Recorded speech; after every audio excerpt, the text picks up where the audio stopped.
The voicemail notification flashed, a green light blinking on Brenda's phone screen as she chatted with Tammy in the grocery aisle.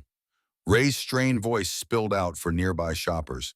"Brenda, I love you and have something to tell you about your sister."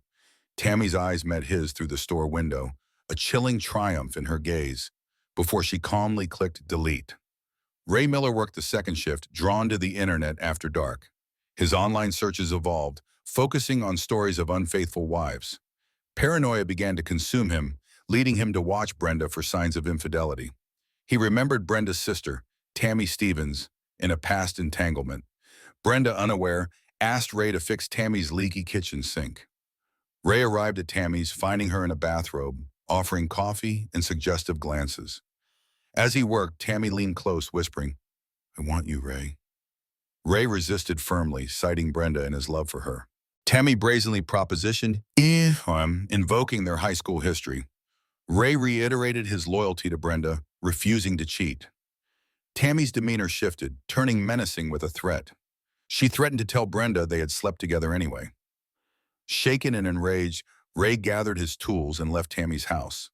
From work, he called home, leaving Brenda a voicemail confessing his dilemma.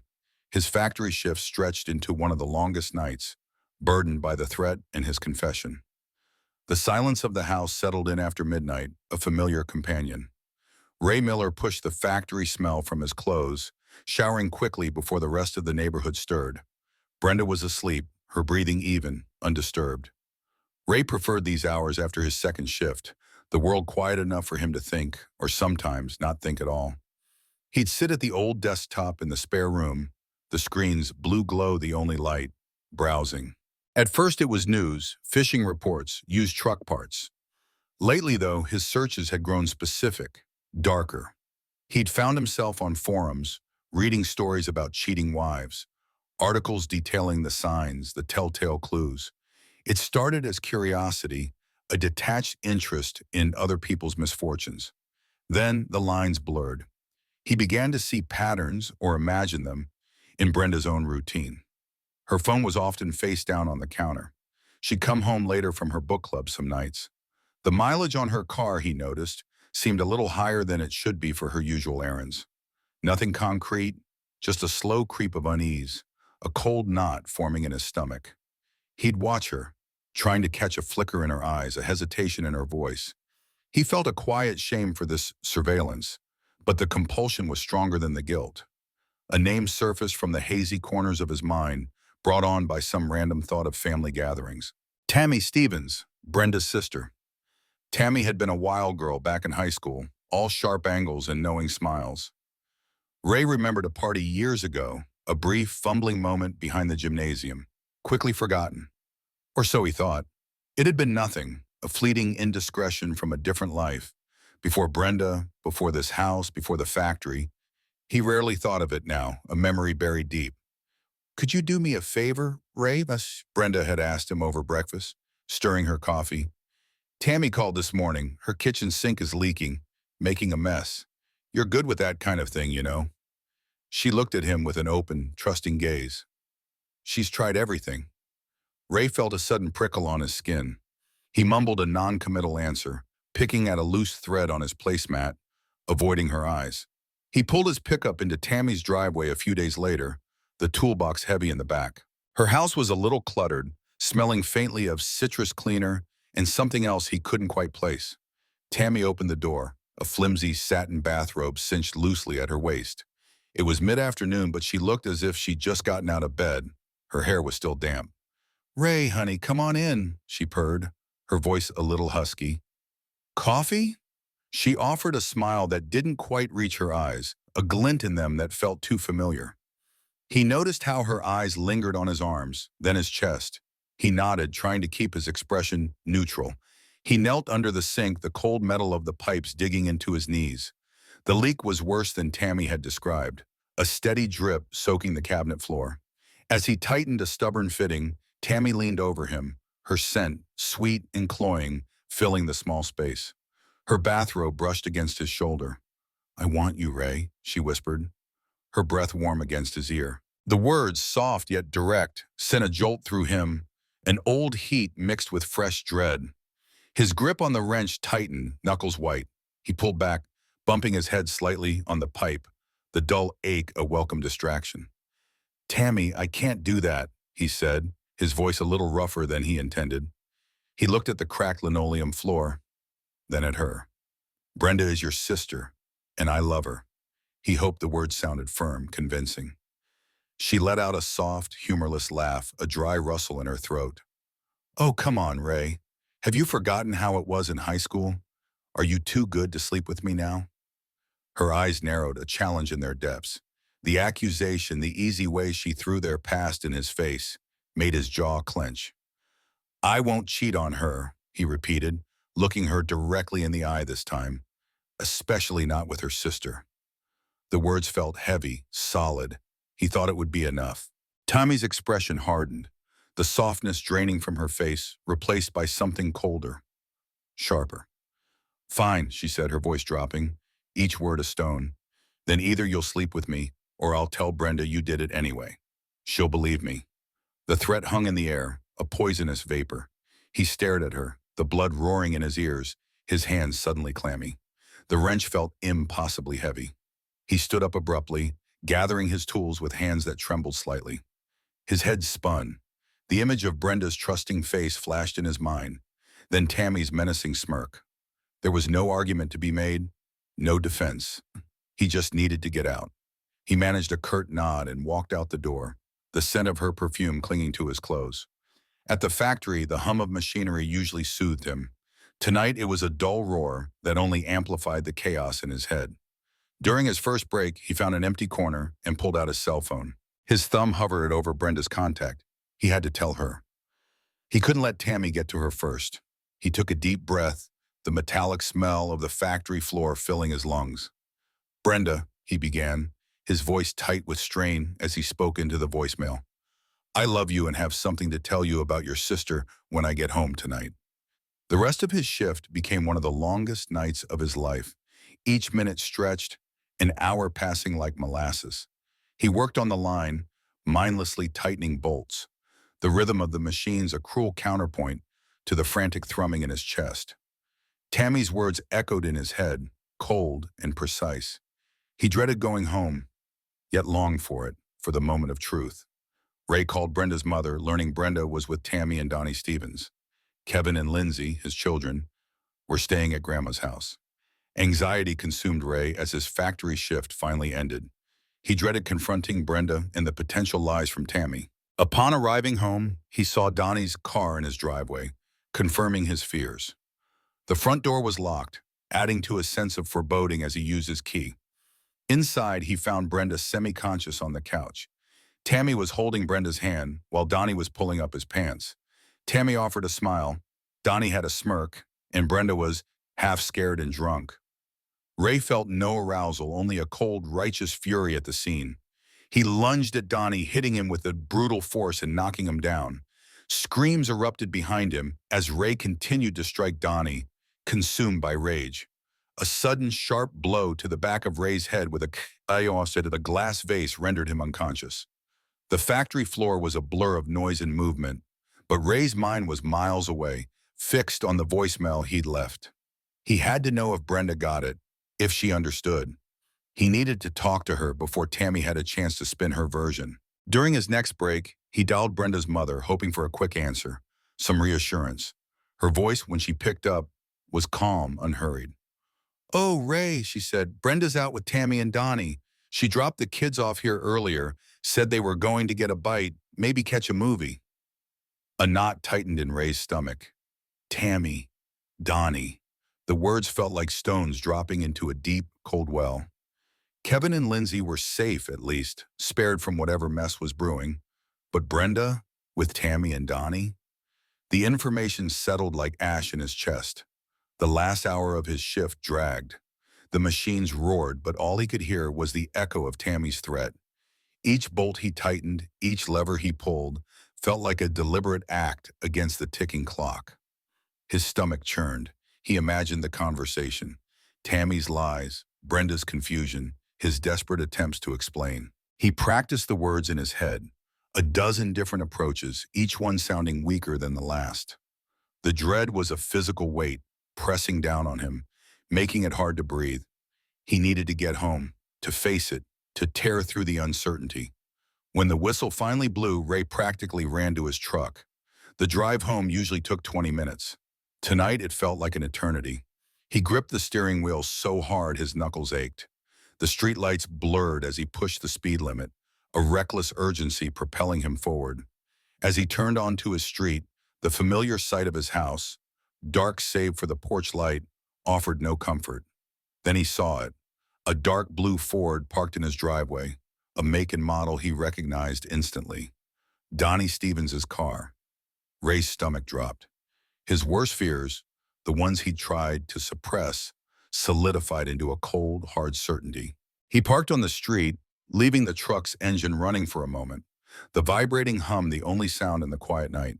He killed the engine, the sudden silence heavy, suffocating. He walked up the short path to the porch, his feet heavy. The front door was locked. He fumbled for his house key, his fingers stiff, the metal cold against his skin. The click of the lock echoed unnaturally loud in the still night. He pushed the door open, a sense of foreboding settling over him, colder than the late October air. The living room was dim, lit only by the faint glow of the television, muted and showing some late-night infomercial. The air was thick, heavy with the cloying sweetness of cheap wine and stale cigarette smoke. And there it was. Brenda lay slumped on the worn floral couch, her head tilted back, eyes half closed. Her dress was rumpled, pulled up around her thighs. Tammy sat on the armrest, stroking Brenda's hair, her hand resting on Brenda's arm, a possessive gesture. And Donnie, Brenda's brother-in-law, stood just beside the couch, facing away, his back to Ray. He was fumbling with the zipper of his jeans, pulling them up over his hips, adjusting himself. Tammy looked up, her eyes meeting Ray's. A slow, knowing smile spread across her face. Donnie, hearing the movement, turned. He buttoned his jeans, zipping them up with a casual air. He offered Ray a lazy smirk, a flash of white teeth in the dim light. Brenda stirred, her eyes fluttering open, trying to focus. She looked half scared and drunk, her gaze unfocused, unable to fully process the scene. Or maybe what Ray meant to her. Ray felt no rush of blood, no surge of desire. Just a cold, hard knot of fury that started deep in his gut and spread through his limbs. The sight of Brenda, vulnerable and diminished, fueled a righteous anger. He didn't like seeing his wife in that position. He was beyond furious. He took a step forward, then another, the floorboards groaning under his weight. Donnie's smirk faltered, replaced by a flicker of surprise, then fear. Ray didn't hesitate. He lunged, a sudden brutal force. His fist connected with Donnie's jaw with a sickening thud. Donnie stumbled backward, hitting the coffee table, sending a half-empty wine glass crashing to the floor. He crumpled, landing hard on the rug. Ray didn't stop. He was on him, a red haze clouding his vision. Behind him, he heard Tammy scream, a high-pitched, panicked sound. He heard Brenda make a choked noise, a whimper. But those sounds were distant, muffled by the roaring in his ears. He was only aware of Donnie, squirming beneath him, trying to shield his face.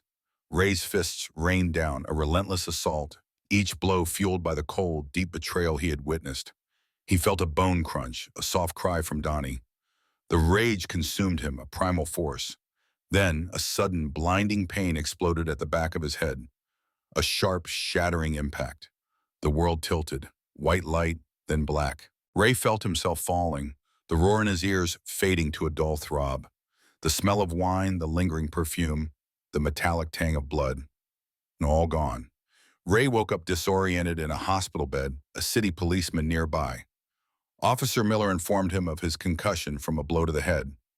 Ray learned he was very lucky that assault charges against him were dropped. He questioned who hit him. What about the attack on me? Officer Miller explained witnesses, Tammy, claimed she hit him to stop the fight. Ray was advised to thank them for dropping the charges to avoid jail time. He asked about Brenda's whereabouts when the police arrived.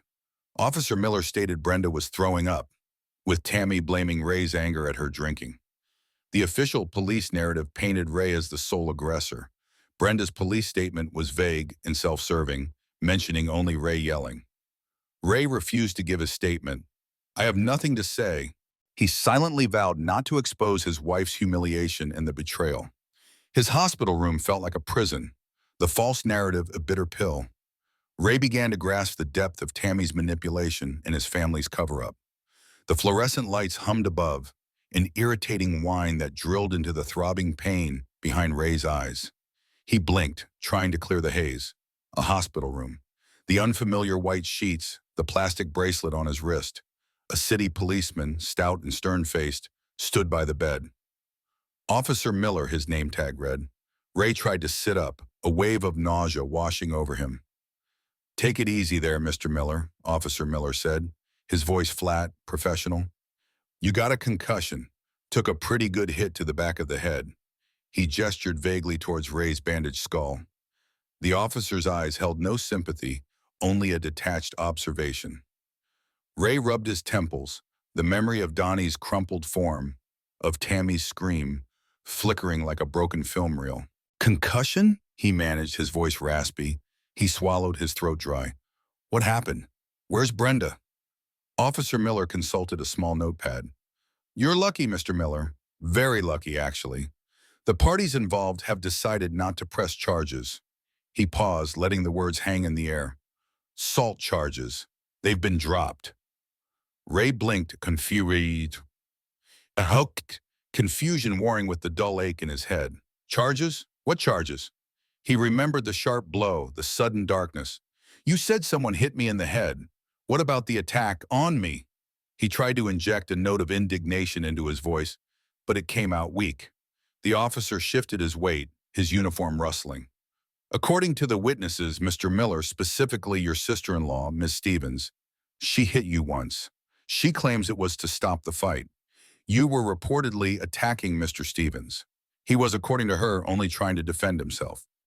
The words were delivered without inflection, a recitation of facts he'd already decided were true. "To stop the fight," Ray scoffed, a bitter taste in his mouth. "She hit me with what? A glass vase, wasn't it?" The image of it, heavy and ornate, flashed in his mind. The officer just looked at him, unmoving. "You should thank them for dropping the charges, Mr. Miller," he continued, as if Ray hadn't spoken. "You could have gone to jail for a whole 18 months for what you did to Mr. Stevens." 18 months. The number hung in the air, cold and definitive.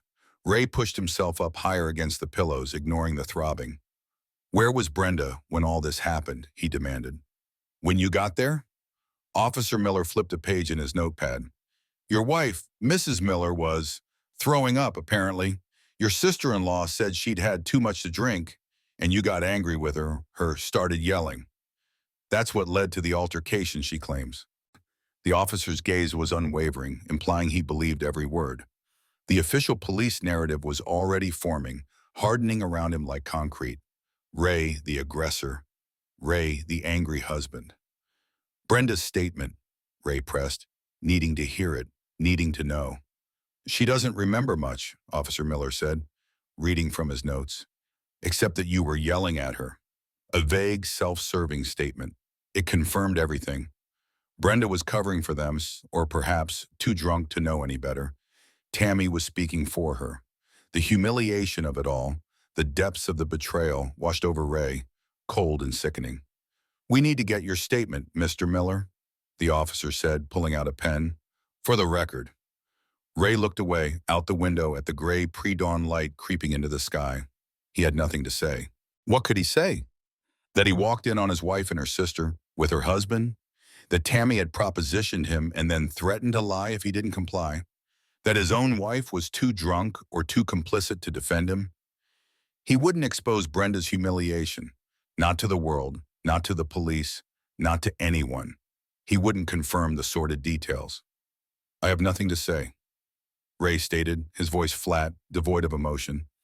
He closed his eyes, the headache pounding in rhythm with his pulse.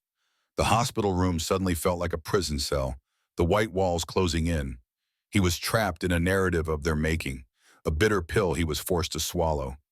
Tammy's manipulation, cold and precise, was now chillingly clear. And Brenda, his own wife, had allowed it. His own family, a silent, complicit wall, a calculated cover-up. He began to understand the true extent of the betrayal, not just by Tammy and Donnie, but by the quiet complicity of Brenda herself. Ray was discharged, returning to an empty, silent house, his reality shattered. He found Brenda's packed bags and the children gone, confirming his fears. Brenda called later, her voice cold, accusing Ray of violence and terrifying the kids. Ray attempted to explain Tammy's lies, but Brenda cut him off, believing Tammy's story. He learned Brenda and the children were at her mother's house with Tammy and Donnie. Guilt, fury, and profound loneliness consumed Ray in his deserted home. He reluctantly called a divorce lawyer, beginning the painful legal process. Brenda's family closed ranks, believing Tammy's version and demonizing Ray. Kevin and Lindsay's confused, hurt calls tore at Ray as they pulled away. Ray started sleeping on the living room couch, avoiding the shared bedroom. He began piecing together the timeline, realizing Brenda's affair was not isolated. The factory floor's monotonous rhythm became his only refuge. Ray felt a crushing betrayal, especially from Tammy, whose cruelty ran deep. The hospital discharged Ray with a sheaf of papers and a dull ache in his head that felt permanent. The taxi dropped him off at his house, the familiar front door now a barrier to a life he barely recognized. The key turned in the lock with a hollow click. The house was silent, unnaturally so. No clutter on the kitchen counter, no shoes kicked off by the door, no scent of Brenda's perfume. It was a stark reminder of his shattered reality. He walked through the living room, the rug still showing the vague imprint where Donnie had fallen. He paused, remembering the rage, the blinding fury. Then he walked into the bedroom. Brenda's side of the closet was empty, save for a few wire hangers. Her dresser drawers hung open a crack, revealing nothing but dust. The children's rooms were similarly bare, their favorite toys, their school backpacks, all gone. His worst fears were confirmed. They had left. The phone rang later that evening, the sound jarring in the quiet house. It was Brenda.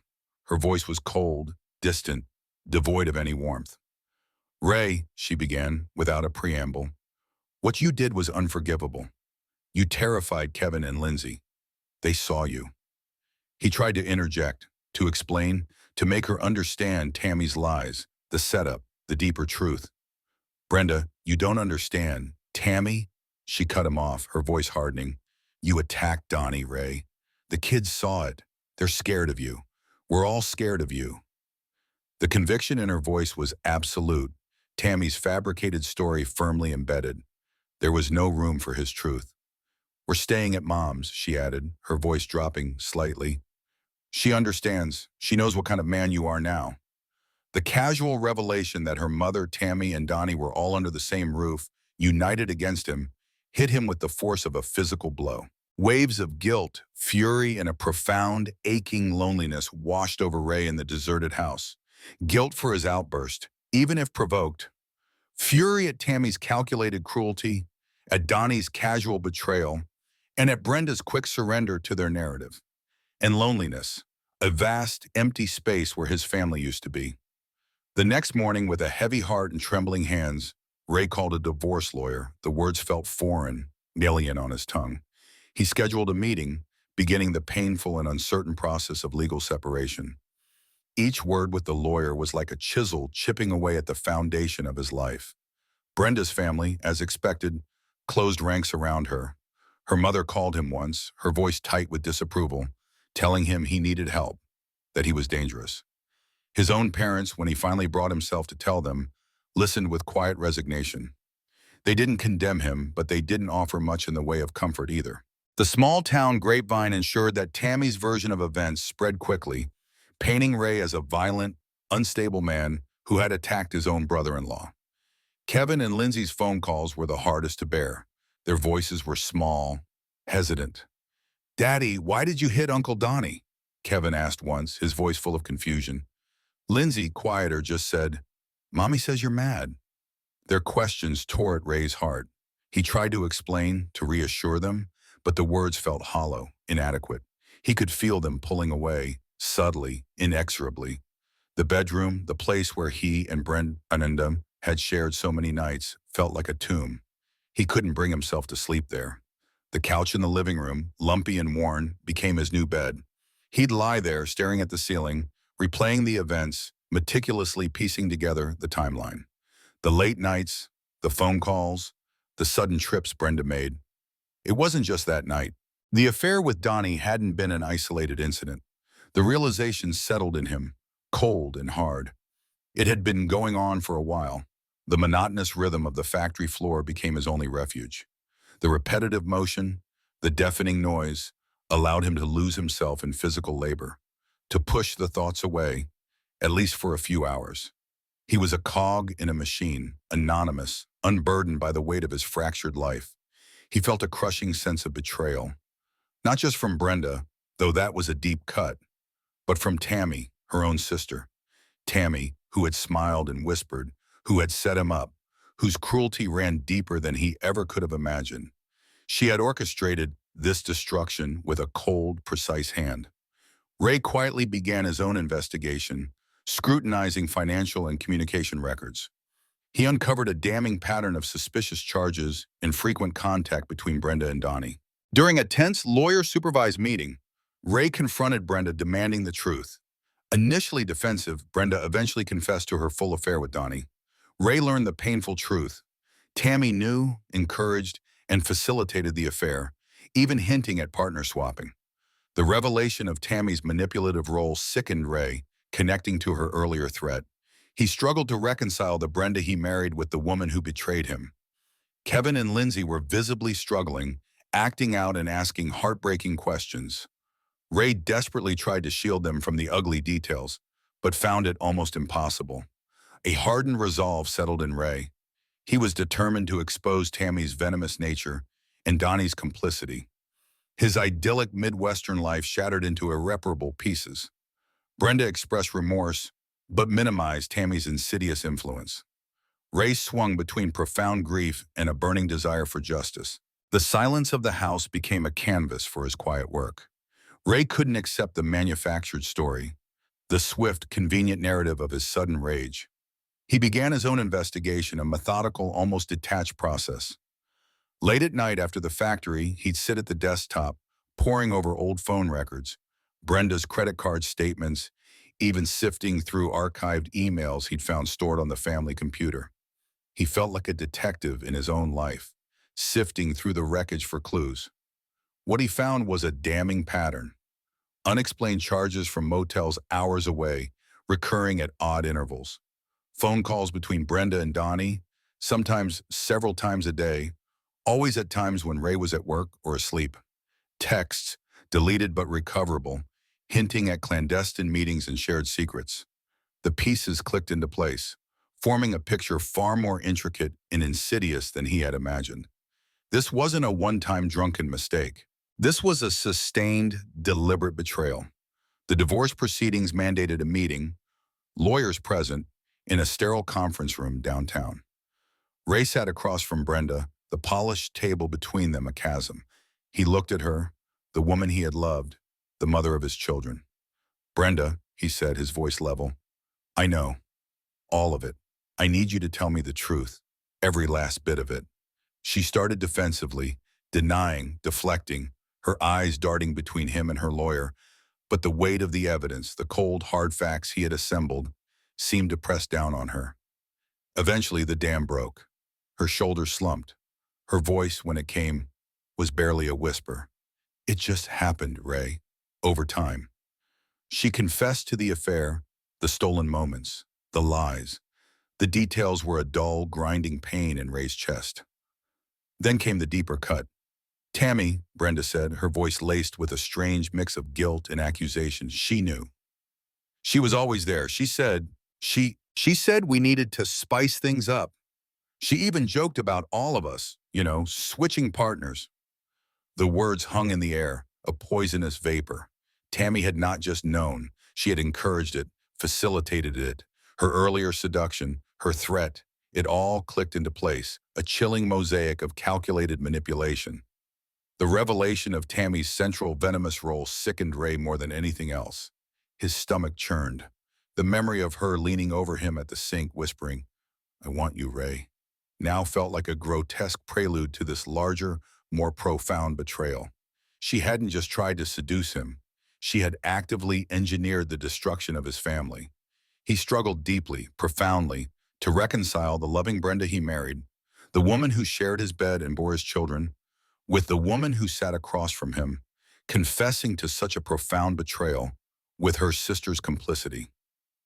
The two images simply wouldn't merge. It was as if she were two entirely different people. At home, the children's struggle mirrored his own. Kevin grew quiet, retreating into video games. Lindsay, usually so bubbly, became prone to sudden outbursts, crying for no apparent reason, asking heartbreaking questions. "When are you and Mommy going to be a family again?" Kevin asked him one night, his voice small. Ray tried desperately to shield them from the ugliest details, from the sordid truth, but the innocence was already eroding. He felt powerless to protect them. A hardened resolve settled in Ray. The grief, the confusion, slowly began to give way to something sharper, colder. He was determined to expose Tammy's true, venomous nature. And Donnie's complicity. They wouldn't get away with it? Not entirely. The idyllic Midwestern life he thought he had, the stable, unassuming existence, had shattered into a million irreparable pieces. It was gone irrevocably. Brenda expressed remorse, her eyes downcast, but even her sorrow was tainted by her attempts to minimize Tammy's insidious influence. "She just put ideas in my head, Ray," she tried to say, as if Tammy were some external force, not her own sister. Ray listened, numb. He found himself consumed by a pendulum swing between profound grief for what he had lost and a burning, unrelenting desire for justice. His life had become a landscape of costly choices, and he knew he had to stick around to the end to see how they would unfold. Divorce papers were officially filed, starting a grueling legal battle. Brenda, influenced by Tammy, initially sought full custody, portraying Ray as violent. Ray's lawyer emphasized the critical importance of demonstrating his fitness as a parent. Financial strain intensified dramatically as legal fees threatened his savings. Discussions began on the painful division of assets, including the home and his pension. Ray's supervised visits with the children at Brenda's mother's house were tense. Kevin and Lindsay were visibly caught in the middle, asking heartbreaking questions. Ray discovered Donnie's plant transfer was likely a cover for the prolonged affair. Brenda's mother, seeing Tammy's manipulation, subtly hinted at Tammy's past schemes. Ray's co-workers at the factory offered quiet, Midwestern-style support. Ray began therapy, a difficult but necessary step for his anger, shame, and helplessness. The unbearable thought of losing his children fueled his determination to fight. Ray's life shrunk to work, agonizing legal meetings, and solitary haunted evenings. The stack of legal documents grew higher, each paper a testament to the unraveling of his life. Divorce papers were officially filed, transforming his personal tragedy into a formal, grueling, and emotionally draining legal battle. The lawyer's office became a second home, filled with hushed conversations and the rustle of paper. Brenda, fueled by Tammy's influence, came out swinging. Her initial filings sought full custody, painting Ray as a violent, unstable man who had attacked her brother-in-law in a drunken rage. It was a vicious distortion of the truth, but it was on paper, official, and now part of the court record. His lawyer, Mr. Henderson, a man with tired eyes and a patient demeanor, listened to Ray's frustrations. "We have to show the court you're a fit parent, Ray," Henderson advised, his voice calm. "That's paramount. Your behavior, your stability, your ability to provide a safe home. That's what matters now." The financial strain intensified dramatically. Legal fees piled up, each invoice a punch to his modest savings. The money he'd put away for Kevin's college, for Lindsay's first car, was slowly being siphoned away, replaced by attorney hours and court costs. Discussions turned to the painful division of assets, the family home, the small nest egg, and even his hard-earned factory pension, built up over 20 years. Every object, every shared memory was now subject to a cold, calculating division. His supervised visits with Kevin and Lindsay were held at Brenda's mother's house. The air was thick with unspoken accusations and resentment.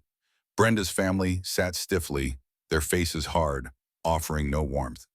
Tammy would often be there, a smirk playing on her lips, her eyes always watching him. The children were visibly caught in the middle, their usually bright spirits dulled by the tension. "Why can't you two just be friends anymore?" Kevin asked him one afternoon, his small voice filled with a deep sadness that tore at Ray's heart. Lindsay just clung to his leg, burying her face against his jeans. As the legal back and forth continued, a detail surfaced during a deposition that clicked into place for Ray. Donnie, he learned, had been transferred to a different plant nearly a year ago, an hour's drive away. At the time, Brenda had dismissed it as a routine company relocation. Now, with the full picture of the affair laid bare, Ray understood. It wasn't routine. It was likely a deliberate move, a cover for their prolonged affair, allowing them the distance and freedom they needed. The depth of the planning, the sheer audacity of it, left him cold. During one of the strained pickups, Brenda's mother, while Brenda was out of earshot, pulled Ray aside. Her voice was low, almost a whisper. "Tammy," she said, looking away, "she's always been complicated, even as a girl, always stirring things up." It wasn't an apology, but it was the closest thing to an acknowledgement of Tammy's manipulative nature that he had received from Brenda's family. A small crack in their united front. At the factory, his co-workers, a stoic bunch, offered their own brand of quiet Midwestern support. A pat on the back, a murmured, "Hang in there, Ray," and extra coffee left on his workbench. They knew without needing details. They recognized the deep struggle, the weariness in his eyes. It wasn't much, but it was something. The anger, shame, and helplessness he felt were overwhelming, a constant roar in his head. Mr. Henderson had suggested therapy. Ray, a man who believed in fixing things with his hands, not talking about them, reluctantly agreed. Sitting in a small, quiet room, talking to a stranger about the wreckage of his life, felt alien. But slowly, painfully, it began to chip away at the suffocating weight. The unbearable thought of losing his children, of them being raised fully within Brenda's, and by extension Tammy's influence, fueled a fierce, desperate determination. He would fight. For Kevin, for Lindsay, for his right to be their father. His life had shrunk to a relentless grind. The monotonous hum of work, the agonizing, soul-draining legal meetings, and solitary evenings haunted by the past, by what he had lost, and by the uncertain future. Ray's diligent lawyer uncovered irrefutable evidence of Tammy's elaborate scheme. Ray confronted Tammy directly, revealing his knowledge of her past seductions and her role in Brenda's affair. Tammy, initially feigning innocence, erupted in rage, confirming her envy and manipulation. Donnie, facing legal pressure, admitted his complicity but blamed Tammy for initiating the affair. The long-buried secret of a past threesome with Tammy resurfaced as critical evidence. Brenda, seeing Tammy's predatory nature, felt profound regret and fresh betrayal. Family dynamics shifted dramatically. Brenda's mother publicly sided with Ray, condemning Tammy. Ray felt a cold, hollow vindication, realizing justice could be profoundly unsatisfying. The court, at the court, presented with compelling evidence, began ruling more favorably towards Ray. Ray understood Tammy's actions stemmed from lifelong envy, narcissism, and malice. He considered assault charges against Tammy but focused on the divorce settlement.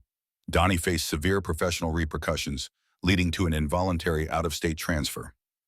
Ray, still wounded, began to emotionally detach from anger, seeking enduring peace. Mr. Henderson, Ray's lawyer, was relentless. He dug deeper, following every lead, chasing down every inconsistency. He subpoenaed more phone records, bank statements from both Tammy and Donnie, even old social media posts. Slowly, meticulously, he uncovered irrefutable evidence, a chilling tapestry that exposed Tammy's elaborate scheme to orchestrate and prolong Ray's marital collapse. There were texts between Tammy and Donnie, coaching him on how to cover their tracks, conversations hinting at their plans for Brenda. Ray arranged a meeting with Tammy, ostensibly to discuss custody arrangements, but with a different intention. He met her alone in a neutral public place, the sterile light of the coffee shop doing little to soften her features. "You set this up, didn't you, Tammy?" Ray began, his voice low, steady. "From the start. All of it. The phone calls, the visits, even that night at my house. You wanted to blow up my life, to take everything." He laid bare his knowledge of her past seductions, her calculated role in Brenda's affair. He watched her face, the subtle shifts, the hardening around her eyes. Tammy initially feigned innocence, a practiced, saccharine smile pasted on her lips. "Ray, honey, you're not well. You've been through a lot." But as he presented her with fragments of the evidence, the dates, the times, the specific details, her composure cracked. She erupted in a bitter rage, her voice rising above the soft chatter of the cafe. You always wanted me, Ray. You just weren't man enough to take it. You chose her, the dull one, the safe one. Her words, venomous and sharp, confirmed his deepest fears. Her manipulation stemmed from a deep-seated envy, a twisted desire for him she had hidden for years. Donnie, facing not only legal pressure from Henderson, but also professional repercussions from his company, who had caught wind of his affair with a coworker's wife, finally crumbled. In a tense phone call facilitated by the lawyers, he admitted his complicity. But, true to form, he vehemently blamed Tammy, claiming she had initiated and driven the affair, always pushing him, always daring him. She wouldn't leave me alone, he grumbled, his voice thick with self-pity. Then a long-buried secret from Ray's past resurfaced, a critical piece of evidence against Tammy's character. Henderson, in his exhaustive search, had found an old contact from high school who confirmed a threesome involving Tammy and another woman that Tammy had orchestrated all those years ago. It wasn't a casual secret. It revealed a pattern of manipulation and a predatory nature that stretched back decades. The weight of this new information finally reached Brenda. During a quiet moment away from the lawyers, Ray showed her the compiled evidence, the texts, the detailed timeline of Tammy's orchestrations, the casual hints about partners swapping, the way Tammy had spoken to her, encouraging her to live a little. Brenda, finally seeing Tammy's true predatory colors and the full extent of her sister's manipulation, felt a profound sense of regret and fresh betrayal. Not just from Donnie, but from Tammy, her own flesh and blood. The family dynamics shifted dramatically. Brenda's mother, who had subtly hinted at Tammy's past, now confronted her daughter. Publicly, she sided with Ray, condemning Tammy's actions as unconscionable. The united front of Brenda's family against Ray had crumbled. Ray felt a cold, hollow sense of vindication. The truth was out, but the feeling was profoundly unsatisfying. It didn't bring back his old life, didn't erase the pain. The court, presented with compelling evidence of Tammy's manipulation and Brenda's confession, began to rule more favorably towards Ray. Joint custody, a fair division of assets. It was progress. He understood Tammy's actions now. Not just about him, but her entire life. It was rooted in a lifelong pattern of deep-seated envy, narcissism, and a self-serving malice that twisted everything she touched. Ray considered pressing assault charges against Tammy for the vase incident. The idea of seeing her face the legal consequences for that momentary blindness of rage was tempting. But Henderson advised against it, focusing instead on securing the best possible divorce settlement and custody arrangement. "We have what we need, Ray," he'd said. "Don't get sidetracked by more drama." Donnie, meanwhile, faced severe professional repercussions. His affair became too public, too damaging. The company transferred him involuntarily to an out-of-state plant, effectively exiling him from their small Midwestern town. Justice, in a way, had found him too. Ray, while still deeply wounded, began to emotionally detach from the immediate burning anger. The fury was exhausting. He was seeking a path towards enduring peace, a quiet acceptance of his new reality, however scarred. The agonizing divorce settlement was finally reached, granting Ray shared custody. The financial toll was significant. Ray sold the family home and downsized. Brenda struggled to rebuild her life, facing social stigma and losing Tammy's support. Kevin and Lindsay slowly began to heal, finding comfort in Ray's consistent love. Ray observed Brenda and Tammy's fractured relationship, understanding the price paid. He reflected on his own role: internet curiosity, past with Tammy, part in the unraveling. The small town whispered, and Ray felt judgment, but also quiet sympathy. He reconnected with old friends, finding solace in their unspoken support. Ray realized the affair was a painful catalyst for profound personal change. The clear lines of right and wrong blurred, replaced by complex human failings. He grappled with morality, understanding its fragility in life's crucible. The memory of the glass vase still surfaced, a sharp reminder of his broken world. Ray started volunteering, finding new purpose and healing outside his pain. The gavel fell with a soft thud, a quiet punctuation mark on months of grueling legal battles.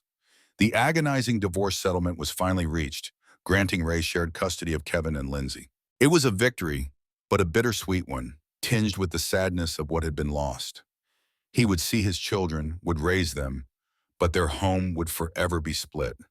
The financial toll was significant, the cost of justice steep. Ray was forced to sell the family home, the house where he had imagined growing old with Brenda, where his children had taken their first steps. The for sale sign in the yard was a constant, stark reminder of his altered life, his shattered dreams. He downsized to a small, two-bedroom ranch house on the other side of town, a quiet place that felt less like a home and more like a temporary refuge. Brenda, he heard, was struggling profoundly. The small town had a long memory and even longer tongues. The social stigma, the hushed whispers at the grocery store, the averted gazes followed her. And Tammy, now thoroughly discredited and exiled, offered no support. Brenda had lost her marriage, her home, and the sister she had once trusted implicitly. The price, Ray realized, was heavy for everyone. Kevin and Lindsay, for their part, slowly began to heal. The consistent rhythm of Ray's love, his quiet honesty, provided a stable anchor in their turbulent world. They were still kids, still confused, but the raw edge of their pain began to soften. They started asking fewer questions about why, and more about what we're doing tomorrow. Ray observed Brenda and Tammy's fractured relationship from a distance. The sisterly bond, once seemingly unbreakable, had shattered under the weight of Tammy's manipulations and Brenda's complicity. He understood now the true and heavy price paid by everyone involved, a cascade of consequences that reached far beyond his own personal pain. He reflected deeply on his own role in it all. His initial internet curiosity, a dark seed planted in fertile ground. The lingering regret of his forgotten past with Tammy, a loose thread that she had ruthlessly unraveled. And his own part in the unraveling, the blind rage, the fist connecting with Donnie's jaw. He wasn't innocent, not entirely. The self-scrutiny was relentless, but necessary. The small Midwestern town continued to whisper. He felt the constant weight of judgment, the knowing glances, but he also felt something else. The quiet understanding and sympathy of his community, his coworkers, the men who nodded in unspoken solidarity at the factory gate. They knew life was messy, that good people sometimes faced impossible choices. He reconnected with old friends, men he'd known since high school, who'd faded into the background of his marriage. They didn't offer grand pronouncements or facile advice. They just listened, shared a beer, and offered a quiet, unspoken support that was more comforting than any words could have been. Ray began to realize that the affair wasn't just a betrayal, a catastrophic ending. In a strange, painful way, it had been a catalyst for profound personal change. He was stripped bare, forced to confront truths about himself, his life, his expectations, that he might never have otherwise acknowledged. The once clear lines of right and wrong were now permanently blurred, replaced by the complex, messy realities of human failings, motivations, and the fragile nature of trust. He grappled with the concept of morality, understanding how easily it could be tested and found wanting in the crucible of life. It wasn't a simple equation anymore. The memory of the glass vase striking his head still surfaced sometimes, a sharp, visceral reminder of the night his world irrevocably broke. The pain, both physical and emotional, was a scar he would always carry, but it was also a reminder of the ending and the beginning of something new. He started volunteering at a local community center, helping with after-school programs. The simple act of helping others, of seeing the bright, hopeful faces of children, brought a new sense of purpose, a quiet healing that began to fill the emptiness left by his personal pain. Months turned into a year. Ray and Brenda established a civil co-parenting relationship. Kevin and Lindsay thrived, though the family unit was permanently altered. Ray continued healing, but betrayal's scars profoundly shaped his trust. He reflected on infidelity's insidious nature and its far-reaching consequences. Tammy and Donnie moved far away, their reputations in tatters, a quiet revenge. Ray found solace in a new hobby, restoring an old car, grounding him in the present. He occasionally encountered Brenda, noting her quiet strength and shared sadness. Ray slowly learned to forgive himself for past vulnerabilities. The internet, once dark, became a tool for genuine connection and growth. He understood betrayal changed him, forcing him to confront darkness and resilience. The story concludes with a hard-won acceptance of life's complexities. Ray, a changed man, looked out over the Midwestern landscape, carrying bruised wisdom. The question of morality lingered as a constant, evolving personal truth. He embraced life's quiet resilience, moving forward with melancholic understanding. It was a tough road, all right, but some paths, you just gotta walk 'em, ain't no other way. Months bled into a year, then more. The sharp edges of raw grief had dulled, replaced by a quiet ache. Ray and Brenda had settled into a new, civil, and surprisingly functional co-parenting relationship for Kevin and Lindsay. They exchanged the children at the halfway point, spoke only about school schedules and doctor appointments, their interactions polite, detached. It wasn't the easy camaraderie they once shared, but it was enough to keep the children stable. Kevin and Lindsay, resilient as only children can be, thrived in their new routine. They had adjusted to two homes, two sets of rules. They laughed more, their eyes brighter. Yet Ray could see the subtle, permanent marks the upheaval had left. A certain caution in their eyes, Ahwan's, hesitance to completely let go. The foundational family unit was forever altered. A beautiful vase broken and glued back together. Functional but bearing the visible cracks. Ray continued his healing journey, a slow, often solitary path. The deep scars of betrayal ran profoundly, shaping his future capacity for trust. He found himself more guarded, slower to open up, always a silent observer beneath the surface. He reflected often on the insidious nature of infidelity, how it didn't just break a marriage but fractured an entire ecosystem, leaving enduring, far-reaching consequences that ripple through lives for years. It was a poison seeping into everything. Tammy and Donnie, he heard through the quiet grapevine, had packed up and moved far away to some distant state where their past was unknown. Their reputations in their old town were in tatters, a quiet but potent form of revenge for Ray, though he felt little satisfaction from it now. Their exile was a consequence of their own making, a burden they would carry. To ground himself in the present, Ray found himself drawn to a new hobby. He bought an old, rusty 1970 Ford pickup from a farmer down the road, the kind that had sat in a field for decades. He spent evenings and weekends in his garage, covered in grease, stripping it down to its bones, meticulously restoring the engine, sanding the body, bringing it back to life piece by painstaking piece. It was a tangible act of rebuilding, a metaphor for his own life. He occasionally encountered Brenda in town, at the grocery store, or picking up the kids from school events. He observed her quiet strength, the way she carried herself with a new somber dignity. And in her eyes, he could still see it, a lingering shared sadness, a testament to what was lost, to the beautiful thing they had once built and then watched crumble. There was no animosity, only a mutual understanding of a profound, irreversible loss. Ray slowly, painfully, learned to forgive himself for his own past actions, for the brief, forgotten entanglement with Tammy, for the raw anger that had consumed him that night. He forgave himself for the vulnerabilities that had exposed him, for loving too much, for trusting too completely. It was a process, not an event, a quiet acceptance of his own imperfections. The internet, once a source of dark fascination, where his paranoia had first taken root, slowly transformed into a tool for genuine connection, for learning about engine parts, for personal growth in his new life. He used it to research local volunteer opportunities, to connect with other single fathers, to find new ways to be present for his children. He understood now that while the betrayal had changed him irrevocably, it had also forced him to confront his own darkness, his capacity for rage, but also his remarkable resilience. He had faced the abyss and found a way back, scarred but not broken. The story concluded not with a grand, triumphant resolution, but with a quiet, hard-won acceptance of life's complex and often harsh realities. Ray would always carry the weight of what happened, but he carried it with a new strength.